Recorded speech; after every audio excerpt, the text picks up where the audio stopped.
గ్రంథాన్ని నుంచి ఇదిగో నాయన లేఖనాలను మిమ్మల్ని గురించి మా ప్రభుని గురించి పరిశుద్ధాత్మను గురించిన నిత్యత్వాన్ని గురించిన సత్యాన్ని ఆయన ఈ దినాన్ని మేము ఆలోచన చేయించుండగా నీ గ్రంథాన్ని నుంచి నాయన మేము ఆలోచించగలిగినట్లు నీ కృప విస్తరింప చేయండి.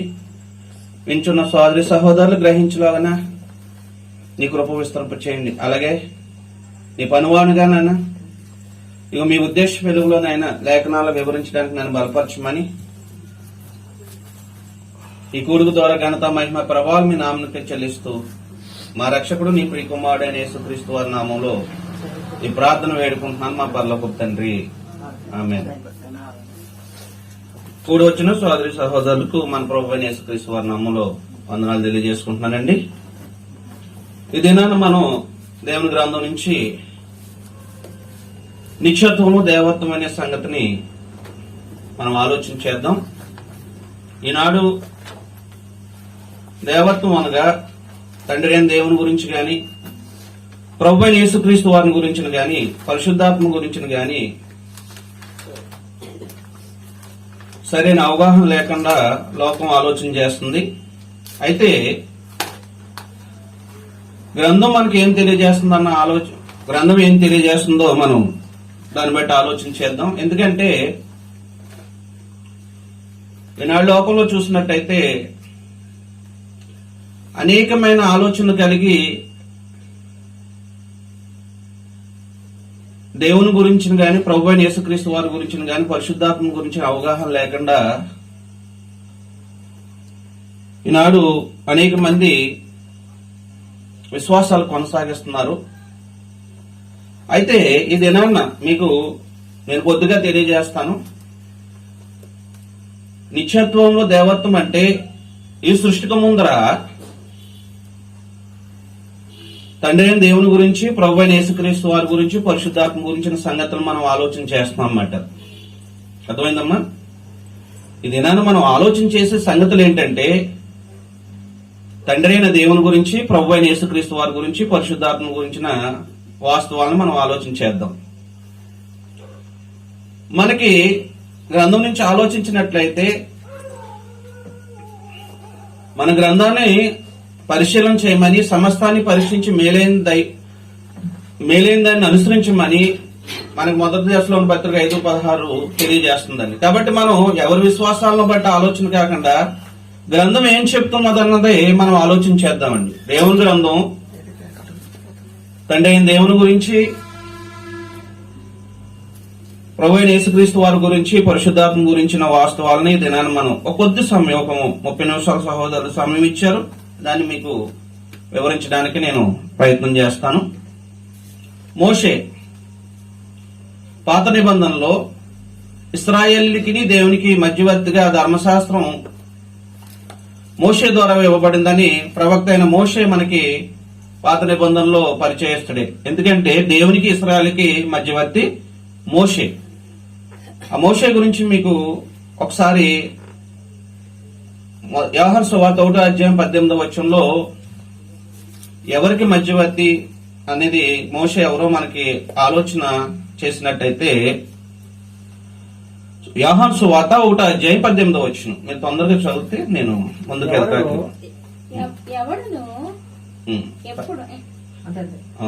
18 అమ్మా, కొంచెం ముందరకు చదవండి. 17 చదవండి అమ్మా. ధర్మశాస్త్రము మోషే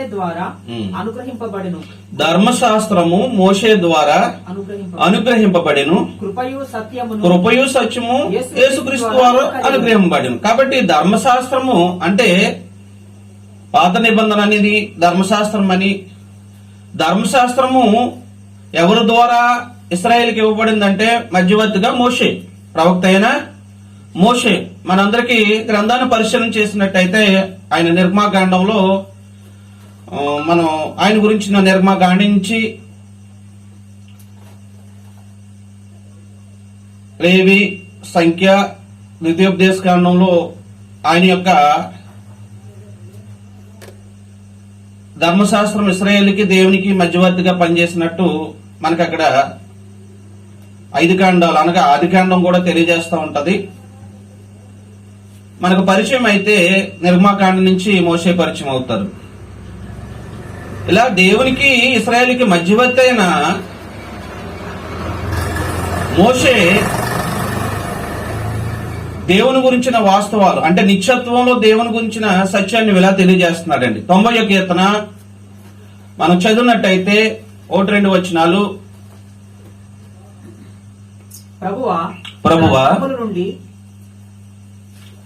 ప్రభువా తరతరముల నుండి మాకు నివాస స్థలము నీవే పర్వతములు పుట్టక మునుపు భూమిని లోకమును నీవు పుట్టింప మునుపు యుగ యుగములు నీవే దేవుడు. మోషే ఏం మాట్లాడుతున్నాడంటే అక్కడ ఏం తెలియజేస్తున్నాడంటే ఈ ఆకాశం గాని భూమి గాని అలాగే భూమి మీద నరులు లేనప్పుడు అదొంది ఈ సృష్టికి ముందర నిత్యత్వంలో దేవుడు ఉన్నాడు అంటే సృష్టికి ముందర దాని అనాది అని గ్రంథం మాట్లాడుతుంది. సృష్టికి ముందర ఏమని మాట్లాడుతుందండి?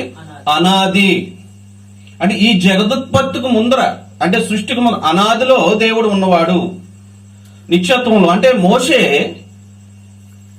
ఏం తెలియజేస్తున్నాడంటే ఆది లేని నిత్యత్వంలో దేవుడు ఉన్నవాడు. ఈ లోకమును ఈ సమస్తాన్ని సృజించక ముందర అంటే ఈ సృష్టి ఈ కంటికి కనిపించే సృష్టి గాని ఆకాశం గాని భూమి మీద నరులు లేనప్పుడు నిత్యత్వంలో దేవుడు ఉన్నవాడు.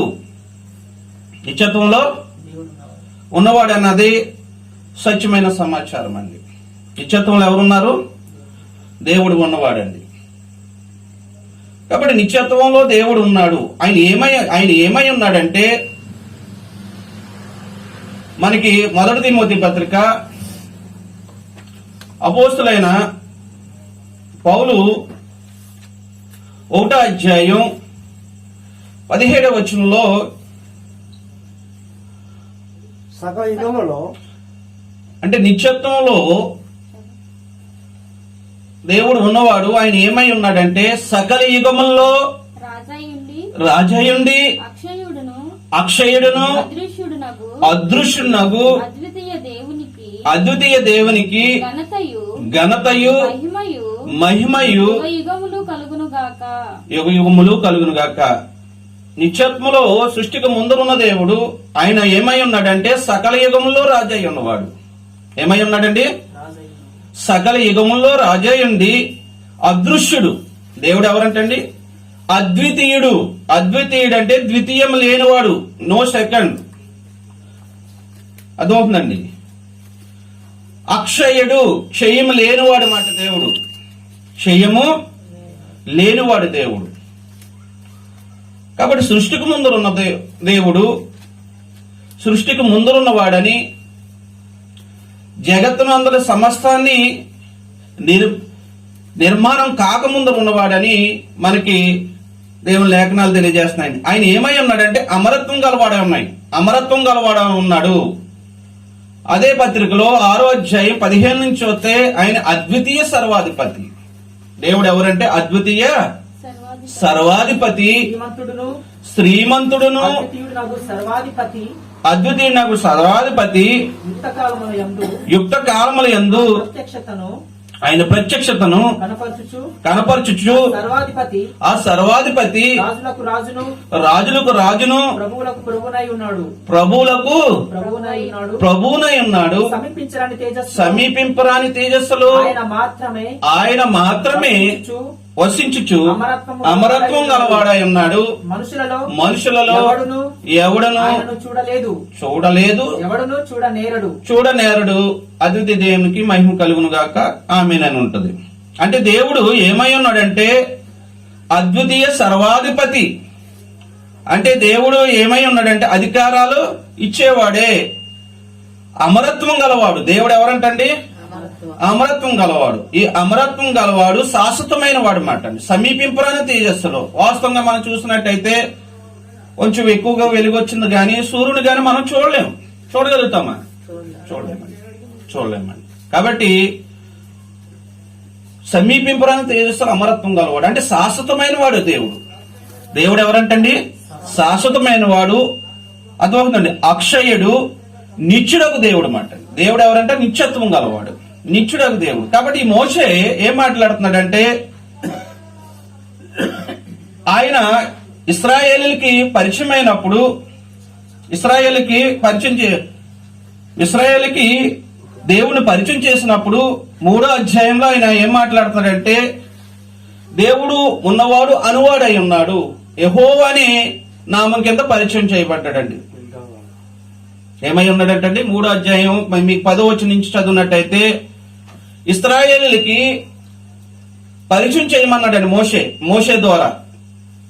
మోషేని ఇశ్రాయేల్ దగ్గరికి వెళ్ళమని, నన్ను గురించి నీ పితరుల దేవుడని పరిచయం చేయమంటే, ఏం నాయన అంటే ఏమని పరిచయం చేయమంటే, నేను ఉన్నవాడిని అనువాడును, యెహోవానై ఉన్నానని పరిచయం చేయమంటారండి. 3వ అధ్యాయం 10వ వచనం మీరు చదువుకున్నట్టే.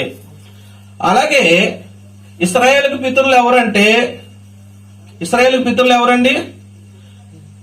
పితరులు ధర్మశాస్త్రం ముందు ఉన్నవారు పితరులు. అబ్రహాం, ఇస్సాకు, యాకోబులు పితరులే కదా ఇశ్రాయేలుకి. మరి ధర్మశాస్త్ర ప్రజలకి ఏమై ఉన్నాడంటే తండ్రి అయిన దేవుడు నిత్యత్వంగా ఉన్నవాడు యెహోవా కింద పరిచయం అయ్యాడు. యెహోవా అనే నామం కింద. యెహోవా అంటే శాశ్వతమైన వాడు, ఉన్నవాడు, అనువాడు అనే అర్థం. మరి అబ్రహాం, ఇస్సాకు, యాకోబులకు ఎలా పరిచయం అయ్యాడు దేవుడు? ఆయన స్థితిని ఎలా తెలియజేసుకున్నాడు? ఒకసారి మనం చూసినట్టయితే 6వ అధ్యాయం నిర్మాకాండం 3వ వచనాన్ని ఈ మోషే తెలియజేస్తున్నాడండి. ఇలాగా నేను సర్వశక్తి గల దేవుడని పేరును అబ్రహాము, ఇస్సాకు, యాకోబులకు ప్రత్యక్షమైతును గాని యెహోవా అను నామము నేను ఆయనకి తెలియబడలేదు.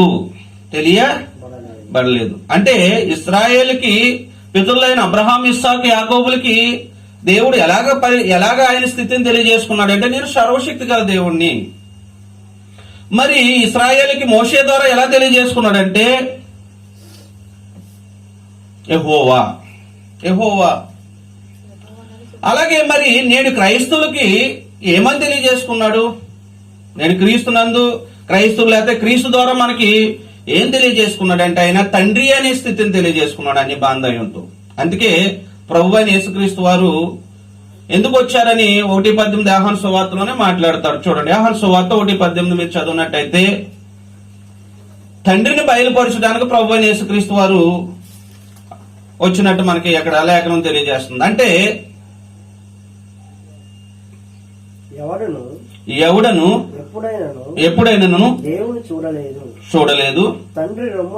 తండ్రి రొమ్మునున్న అద్వితీయ కుమారుడే ఆయన బయలుపరిచెను. ఎవరు బయలుపరిచారు తండ్రి అని? ఎవరు తెలియజేశారు మనకి సమాచారం? ప్రభు అయిన యేసుక్రీస్తు వారు. శరీరధారికి వచ్చిన ప్రభు అయిన యేసుక్రీస్తు వారు తండ్రి అని మనకి తెలియజేశారు. అదో నిత్యత్వంలో అనాదిలో ఉన్న దేవుని గురించి మోషే పితల కాలంలో సర్వశక్తి గల దేవుడి కింద. ఇంకా మీకు సమాచారం అంటే ఆయన మత్తయి సువార్త 6:10 ప్రార్థన చేస్తారు, పరలోకమందున్న నా తండ్రి అని ప్రార్థన చేస్తా ఉంటారు. అక్కడ శిష్యులు తెలియజేస్తూ ప్రార్థన వాళ్ళకి శిలువ మరణం ముందర ప్రార్థన నేర్పించారు కదా. మీరు ఎలా ప్రార్థన అంటే పరలోకమందున్న నా తండ్రి అని ప్రార్థన ప్రభువు తెలియజేసినప్పుడు అంటే తండ్రి గురించి తెలియజేశారా లేదా ఆయన? అంటే నేడు ఎవరైతే క్రీస్తు దగ్గరికి వస్తారో వాళ్ళకి దేవుడు ఎలా పరిచయం అయ్యాడంటే ప్రభు అయిన యేసుక్రీస్తు వారే పరిచయం చేస్తారు దేవుని గురించి. ఏమని? తండ్రి అనే బాంధవ్యం చేత. వాస్తవ సమాచారం ఇది, వాస్తవమైంది. మోషే ఏమో పితల కాలంలో అబ్రహాం, ఇస్సాకు, యాకోబులకి సర్వశక్తి గల దేవుడి కింద. మోషే ధర్మశాస్త్ర కాలంలో మోషే ద్వారా అనువాడు, ఉన్నవాడు, శాశ్వతమైన వాడు అని అర్థం యెహోవా కింద. నేడు మనం ప్రభు అయిన యేసుక్రీస్తు వారి ద్వారా తండ్రిగా మనకి ఆయన పరిచయం అయినట్టు గ్రంథం మనకి ఇలా తెలియజేస్తుంది. దీన్ని ఎవరు మనం కాదనడానికి అవకాశమే లేదు. మన లేఖనాలు తీసివేయడానికి లేదు. ఇప్పుడు మీకు అర్థమైంది కదా, నిత్యత్వంలో ఎవరున్నారండి? తండ్రి అయిన దేవుడు. నిత్యత్వం అంటే ఆది లేని నిత్యత్వం. ఆది అంటే సృష్టికి ముందర ఎవరున్నారు అన్నది గ్రంథం సవివరంగా తెలియజేస్తుంది. సృష్టికి ముందర తండ్రి అయిన దేవుడు నిత్యత్వంలో ఉన్నవాడు.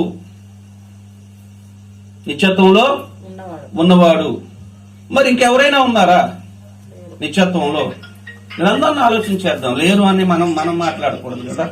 గ్రంథం ఏం చెప్తుంది? మనకి అది అవసరం. నిత్యత్వంలోకి ఎవరైనా ఉన్నారా? గ్రంథాన్ని మనం ఆలోచన చేద్దామండి. సృష్టి ఆరంభం అంటే ఆది అని అర్థం అండి. దాన్ని జగదుత్పత్తి అన్నాడు. గ్రంథం ఏం చెప్తుందో జగదుత్పత్తి. మరి అనాది అంటే నిత్యత్వం, సృష్టికి ముందర. దాన్ని అనాది అని గ్రంథం మాట్లాడుతుంది. అనాది కాబట్టి ఆదిలే నిత్యత్వంలో దేవుడు ఉన్నాడని మనకి లేఖనాలు తెలియజేస్తున్నాయి. మోషే, ప్రవక్త అయిన మోషే తెలియజేశారు. మన ప్రభు అయిన యేసుక్రీస్తు వారు కూడా తెలియజేశారు తండ్రి అని. కాబట్టి ఇప్పుడు నిత్యత్వంలో ఇంకెవరైనా ఉన్నారని గ్రంథం తెలియజేస్తుంది. నేడు మన కోసం శరీరధారిగా వచ్చి మన అతిక్రమాల నిమిత్తమై ప్రాయశ్చిత్తం చేయబడ్డ ప్రభువైన యేసుక్రీస్తు వారు యోహాను సువార్త 17వ అధ్యాయంలో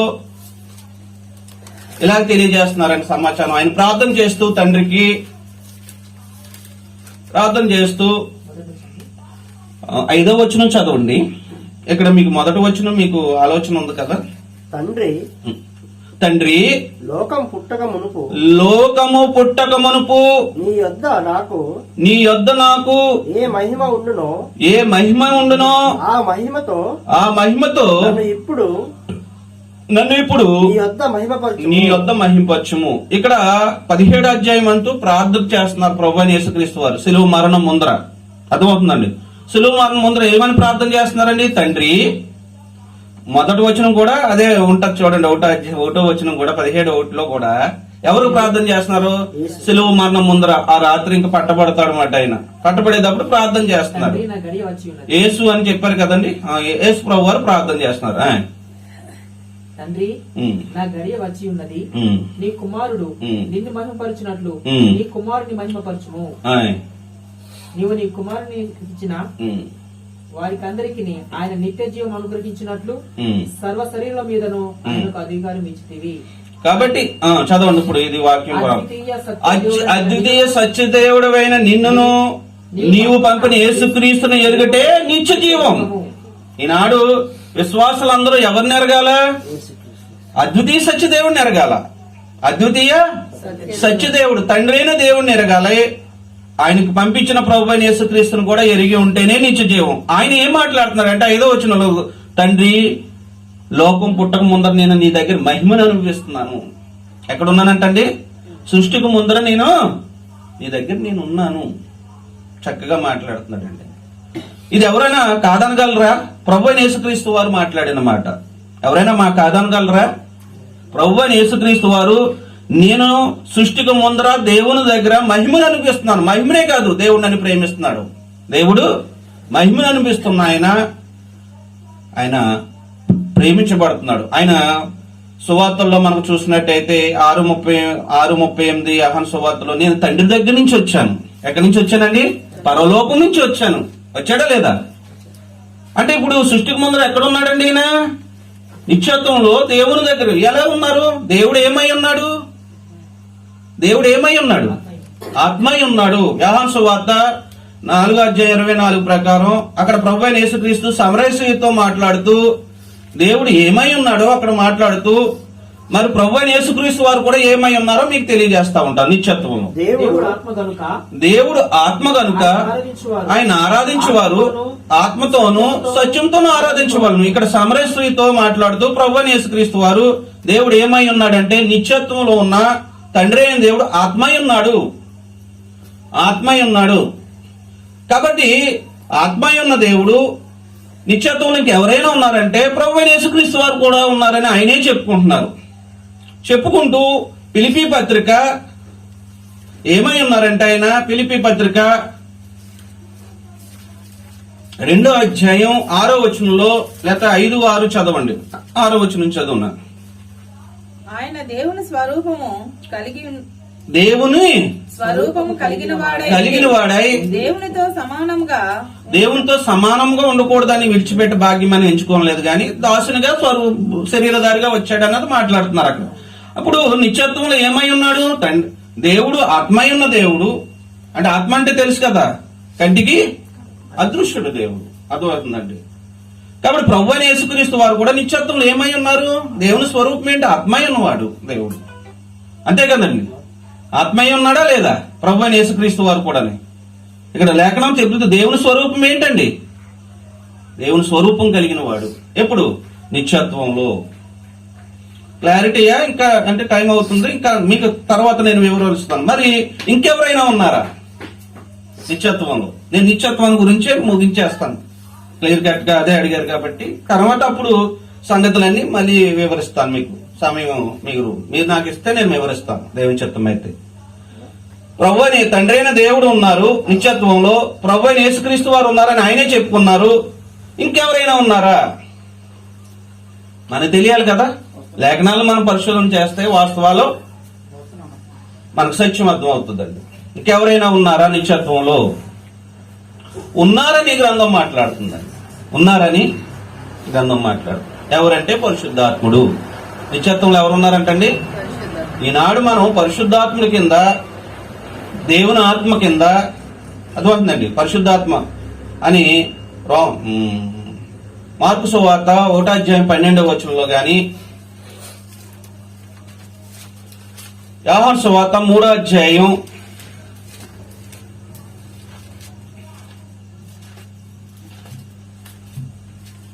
మత్తయి సువార్త క్షమించండి,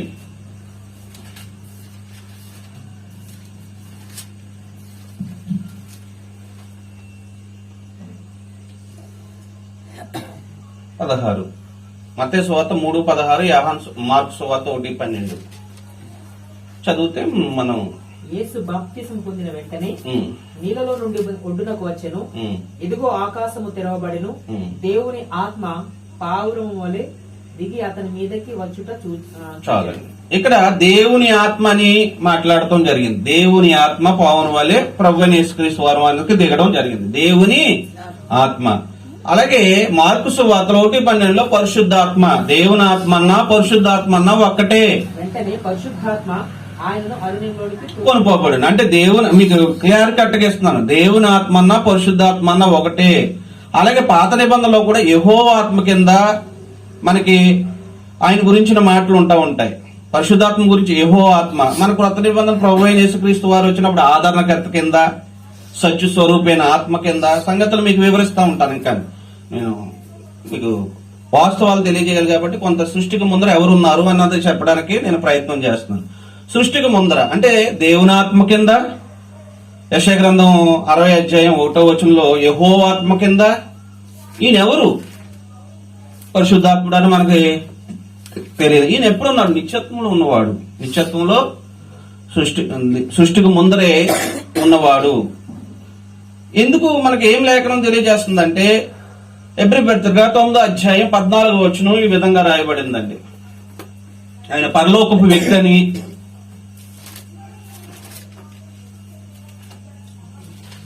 నిత్యుడగు ఆత్మ ద్వారా తాను దేవునికి నిర్దోషిగా అర్పించుకొనిన క్రీస్తు యొక్క రక్తము నిర్జీవ క్రియలను విడిచిపెట్టి గల దేవుని సేవించుటకు మీ మనస్సాక్షిని ఎంతో ఎక్కువగా శుద్ధి చేయండి. అంటే ఏం తెలియజేస్తుందంటే నిత్యుడగు ఆత్మ. నిత్యుడగు ఆత్మ అంటే ఎవరంటే పరిశుద్ధాత్మ. అంటే తండ్రి అయిన దేవుడు ఎలాగ నిత్యుడగు ఉన్నారో అదొకటి శాశ్వతమైన వాడు.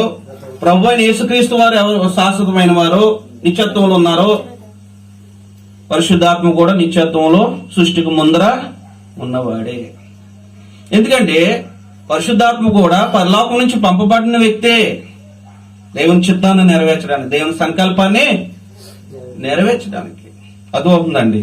మనకి పేతురు పత్రిక కూడా మాట్లాడుతుంది. 1 పేతురు పత్రిక పరలోకం నుంచి పంపబడిన పరిశుద్ధాత్మ అని మాట్లాడుతూ ఉంటుంది.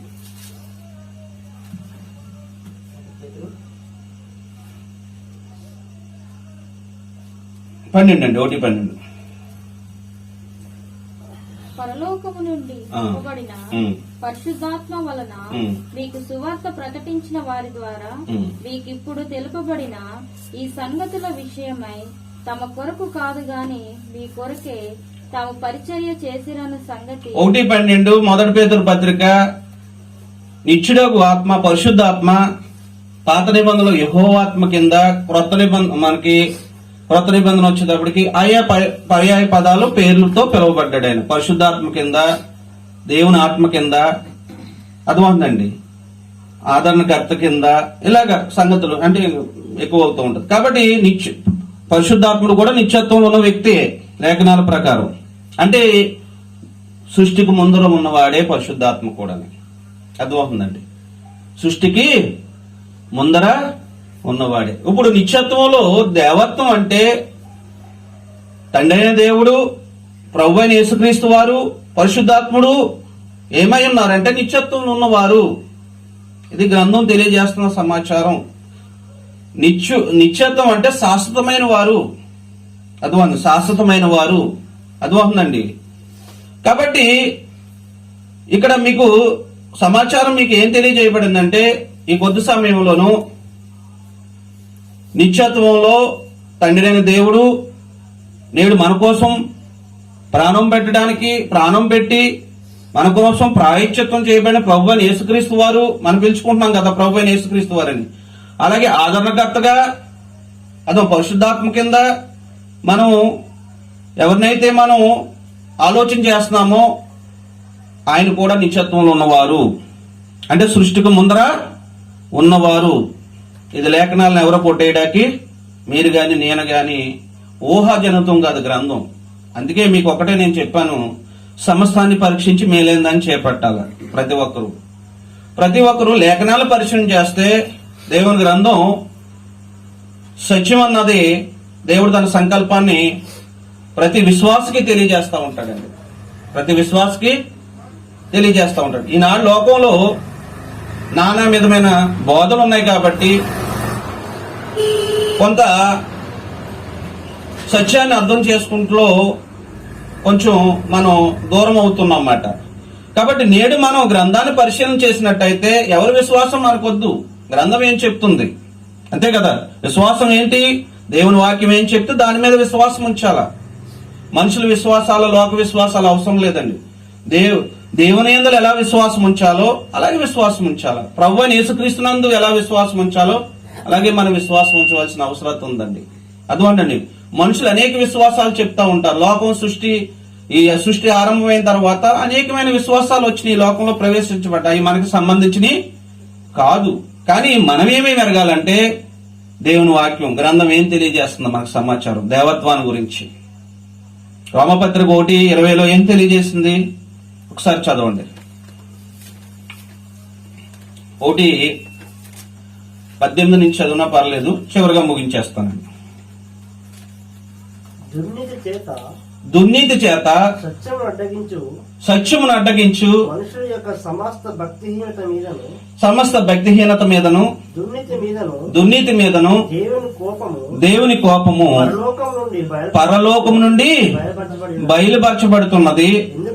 ఎందుకనగా దేవుని గురించి తెలియ సత్యమైనది ఏదో అది విశదపరచబడింది. దేవుడు విశదపరచను. ఆయన అదృశ్య లక్షణములు దేవుడు అదృశ్య లక్షణములు ఆయన నిత్యత్వము దేవత్వము ఉన్నదండి. దేవత్వము అనే మాట ఉంది కదా, అంటే ఆయన నిత్యత్వము దేవత్వం గురించి గ్రంథం తెలియజేస్తుందా లేదండి? తెలియజేస్తానే ఉంది. దేవుడు అదృశ్యుడని, దేవుడు నిత్యుడని, దేవుడు దేవత్వం గలవాడని జగదుత్పత్తి మొదలుకొని అండి సృష్టింపబడిన వస్తువుల ద్వారా ఆలోచించడం వలన తేటపరచ. కానీ నిరుత్తులై ఉన్నారు మనుషులు. ఏం చేస్తున్నారంటే ఆలోచిస్తలేదు కాబట్టి దేవుడు ఎవరు అర్థం కావట్లేదు. ఆలోచిస్తే దేవుడు ఎవరు అర్థం అవుతుంది. దేవుడు ఎవరు అర్థం అవుతుంది అన్నమాట అండి. ఆలోచిస్తే దేవుడు ఎవరో. గ్రంథం ఏం తెలియజేస్తుందంటే మనుషులు ఆలోచిస్తలేదు అన్నమాట. ఈ సృష్టిని చేసింది ఎవరా, ఈ జగత్తును అందరి సమస్తాన్ని నిర్మించింది ఎవరా అని ఆలోచన చేస్తే ఏం తెలియజేయబడుతుందండి? దేవుడు తెలియజేయబడతాడు అన్నమాట. సృష్టి తెలియజేస్తుందని అక్కడ గ్రంథం చెప్తుంది. దేవుడు ఎవరు తెలియజేస్తారండి? సృష్టి తెలియజేస్తారు.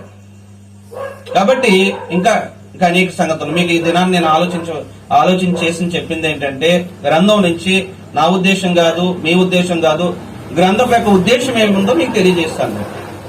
గ్రంథం యొక్క ఉద్దేశంలో దేవుడు నిత్యత్వం ఉన్నవాడు, ఆయన తండ్రి అని ఈనాడు మన కోసం ప్రాణం పెట్టిన యేసుక్రీస్తు వారు సృష్టికి ముందర దేవుని చేత మహిమను అనిపిస్తూ దేవుని దగ్గర ఉన్నవాడని, అలాగే పరిశుద్ధాత్మ కూడా పరలోక వ్యక్తి అని మీకు లేఖనాల ద్వారా కొంచెంగా నేను వివరించడం జరిగింది. కాబట్టి ఇంకా దేవుని యొక్క నిత్యుడగు దేవుడు, ఆయన నిత్యత్వ లక్షణాల గురించి అర్థమవుతుందండి. అలాగే ఆయన స్వరూప స్వభావాల గురించి సంగతులు ఇంకా చాలా ఉంటాయి. అలాగే ప్రభువైన యేసుక్రీస్తు వారి గురించి, ఆయన సృష్టికి ముందర సృష్టిలో మీకు అర్థమవుతుందండి, సృష్టిలో సిలువ మరణం, అదో శరీరధారికి వచ్చిన క్రీస్తు ప్రభు సిలువ మరణం తర్వాత ఏమై ఉన్నారు, ఈ సంగతులన్నీ మనం పరిశుద్ధాత్మ గురించిన సత్యం కూడా ఉంటది. ఆయన సృష్టికి ముందర ఉన్నవారు సృష్టిలో, అలాగే దేవుని సంకల్ప ప్రకారం ఆయన ఎలా పనిచేశారన్నది మనకి అదిలో ఏం పనిచేశారు, సిలువ మరణం అంటే శరీరధారికి వచ్చినప్పుడు ఎలా పనిచేశారు, సిలువ మరణం తర్వాత పరిశుద్ధాత్ముడు ఎలాగా దేవుని చిత్త ప్రకారం పనిచేశారు అన్నది పరిశుద్ధాత్మ గురించిన సత్యం. ఇలాగ సంగతులు మనం ఆలోచన చేస్తే మన విశ్వాసం ప్రభు చెప్పినట్టు దేవుని యందలి మన ప్రభు అయిన యేసుక్రీస్తు నందలి విశ్వాసం ఉంచి మనం ఏమైతే సువార్త ద్వారా విని విశ్వసించి నిజీవ క్రియలు విడిచిపెట్టి మారు మనసు పొంది గత పాపాల విషయమై అర్థమండి కడిగి వేసుకోవటానికి బాప్తిసం ద్వారా క్రీస్తు యేసునందు రక్షింపబడి దేవుని రాజ్యం అనగా ప్రభు సంఘంలో చేర్చబడతామండి. అర్థమవుతుందండి. ఇవి క్లారిటీ, ఇది గ్రంథం అయితే వివరిస్తుంది. మనం దాన్ని పరిశీలన చేసి సత్యాన్ని మనం ఎరగవలసిన అవసరం ఉంది, సత్యమును ఎరగవలసిన అవసరం ఉంది. కాబట్టి అలాగా కొన్ని సంగతులు మనం ఆలోచన చేసాం గ్రంథం నుంచి. అవకాశం ఇచ్చిన సహోదరుల ఆనంద్ గారికి, కుటుంబాలకు మరొకసారి ప్రేమపూర్వకంగా వందనాలు తెలియజేసుకుంటున్నాను. అవకాశం ఇచ్చినందుకు మరొకసారి మనం దేవుని చిత్తం అయితే సవివరంగా సమయం ఎక్కువ కేటాయించుకుని గ్రంథం నుంచి ఆలోచన చేద్దామండి. ఇది అవకాశం ఇచ్చిన సోదరి సహోదరులకు ప్రభువైన యేసుక్రీస్తు వారి నామమున వందనాలు తెలియజేసుకుంటూ ప్రార్థన చేసుకుని ఈ కూడికను మనం ముగించుకుందామండి. అద్వితీయ సత్యదేవుడమైన మా పరలోకపు తండ్రి, దయగల మా తండ్రి, మరొకసారి నాయన మీ గ్రంథపు యొక్క ఉద్దేశ వెలుగులో నిత్యత్వంలోనైనా మిమ్మల్ని కూర్చిన సంగతుల్ని మా ప్రభు మాకు తెలియజేసిన సమాచారాన్ని అనగా మీ వద్ద మా ప్రభు కూడా నిత్యత్వంలో ఉన్నారని, పరిశుద్ధాత్మలు కూడా నిత్యత్వంలో ఉన్నవారేనని ఇలా సంగతులు మేము ఆలోచన చేస్తాం నాయన. మాకు అనుగ్రహించి నీ కృపను బట్టి స్తోత్రాలు నాయన. ఇగో మిమ్మను స్పష్టంగా ఎరిగి, మా ప్రభు యేసుక్రీస్తును స్పష్టంగా ఎరిగి, పరిశుద్ధాత్మ గురించిన సత్యాన్ని ఎరిగి, ఇదిగోనైనా మేము ఎలాగైతే దూరస్తులమై ఉన్నామో మా ప్రభునందు మీరు మమ్మల్ని ఎలాగైతే సమీపస్తులుగా చేసుకున్నారో సువార్త ద్వారా, ఆ సంగతులు కూడా మేము నేర్చుకున్నైనా నీ సంకల్పాన్ని అనుసరించి మా ప్రభునందు రక్షింపబడి మా ప్రభు రాజ్యంలోనైనా నీ కుమార కుమార్తెలుగా నిత్యజీవాన్ని పొందుకోవడానికి మా ప్రభు సంఘంలోనైనా నీ పేరు బిడ్డలుగా మేము ఎదగడానికి మమ్మల్ని బలపరచమని కూడి వచ్చిన సోదరి సహోదరులను బట్టి కృతజ్ఞతాస్తుతులు నాయన. ఇటు అవకాశం ఇచ్చిన సోదరి సహోదరులను బట్టి కృతజ్ఞతాస్తుతులు చెల్లించుకుంటున్నాను నాయన. వారు మరి ఆత్మ సంబంధంగా ఎదగడానికి వారికి అనుగ్రహించిన కుటుంబాలను బట్టి స్తోత్రాలు నాయన. ఇదిగో నాయన, వారి దేహపరమైన అనారోగ్య పరిస్థితులు ఉంటే నీ కనికరాన్ని బట్టి జ్ఞాపకం చేసుకుని కృప విస్తరణ చేయమని ప్రార్థిస్తున్నాను నాయన. అలాగే వారు ఆత్మ సంబంధంగా ఎదగడానికి నాయన నీ వాక్యం ద్వారా విశ్వాసంలో ఎదిగినైనా సత్యాన్ని గ్రహించడానికి జ్ఞానాన్ని వివేకాన్ని అనుగ్రహించి పెట్టమని నీ సహాయం దయచేయమని ప్రార్థిస్తున్నావు నాయన. ఇటు మరొకసారి నైనా నీ పనువానుగా మీ ఎదుట ఉపదేశించడానికి నన్ను బలపరిచిన ప్రతి విషయాన్ని బట్టి స్తోత్రాలు తెలియజేసుకుంటున్నాను. మరొకసారి నీ చిత్తమైతే ఇదిగోనైనా నీ వాక్యాన్ని ధ్యానించి, ఇదిగోనైనా నిత్యత్వంలోనైనా మా ప్రభునందు మేము జీవితాలు కొనసాగించాలంటే మేము సత్యాన్ని ఎరిగి మా ప్రభునందు రక్షింపబడిన వారికి ఎలా ఫలాలు ఫలించాలో అన్న సత్యాన్ని మేము ఎరిగి మీకు విధేయులుగా జీవించాలని సహాయం దయచేయమని కూడి వచ్చిన సోదరి సహోదరులు మీకు అప్పగించుకుంటూ మరొకసారి మేము అందరం ఇలా కూడుకుని నిన్ను మహిమపరిచి కనపరిచే భాగ్యాన్ని మాకు అందరికీ అనుగ్రహించమని ఈ కూడుకు ద్వారా ఘనత మహిమ ప్రభావం మీ నామకు చెల్లిస్తూ మా రక్షకుడు నీ ప్రియకుమారుడు అయిన యేసుక్రీస్తు వారి నామములో ప్రార్థన వేడుకుంటున్నాను మా పరలోకపు తండ్రి. ఆమేన్.